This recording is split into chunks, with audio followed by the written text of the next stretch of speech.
is going to be a day one difference maker, where he steps onto the NFL field. The tape doesn't lie. This kid's hand-fighting skills and technical polish will translate immediately against professional tackles. He's built to excel in multiple fronts, but watch him feast an accurate 4-4-3,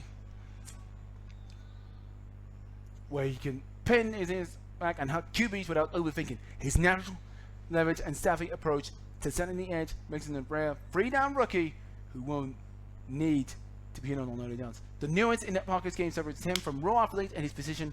He manipulates blockers like a 5-year veteran, using subtle head fakes and shoulder dips to create tag angles most guards never develop. His protection against double teams and chip blocks terms of the film. He stayed relentless through contact and keeps his balance when others would crumble. He's shown us same daring antics that made several of today's top pass rushers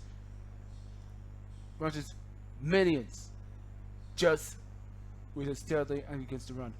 Teams with hybrid defensive fronts will maximize his versatility, allowing him to work multiple angles to create consistent pressure. His skill set would thrive alongside an established pass rusher who commands attention, creating favorable one-on-one matchups that Parker consistently wins on film.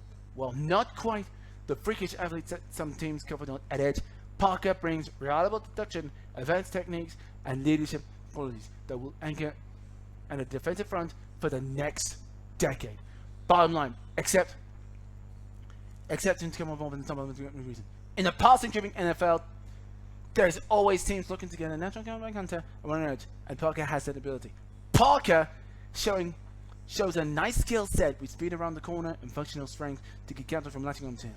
With advanced ability to use his hands and feet at the same time, Parker keeps climbing up field while breaking the hands away from tackles.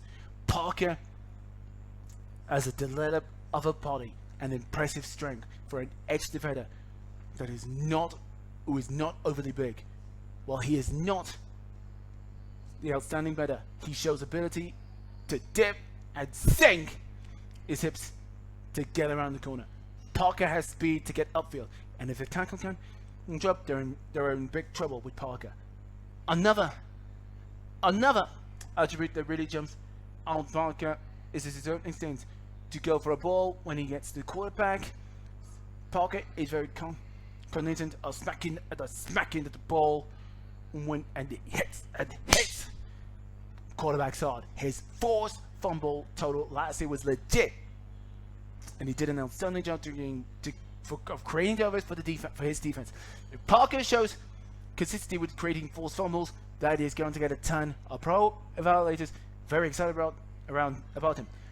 Parker shows solid run even in 2024 as well. His upper body strength translates to effective tackling in the ground game, and this makes him a solid defender against pursuit runs. It will be interesting to see his official measurements and if a lack of length is going to be an issue in the NFL. In 2025, there are parts of the game that Parker can stand to upgrade and improve upon. He could react fast to the snap, and while Parker is quick in some plays, it does not seem to react as quickly as possible to the snap of the ball. In other plays, he really fires off the ball, so consistency could improve. He could also stand to refine pass rushing moves.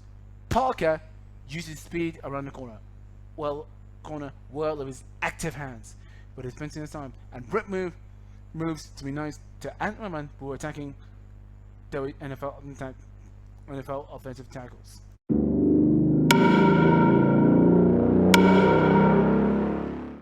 And speaking of offensive tackles, that will do it for episode 2 for Prospect Profiles for the 2026 NFL Draft. The next episode will be Miami, Florida Hurricanes offensive tackle President Mawikoa.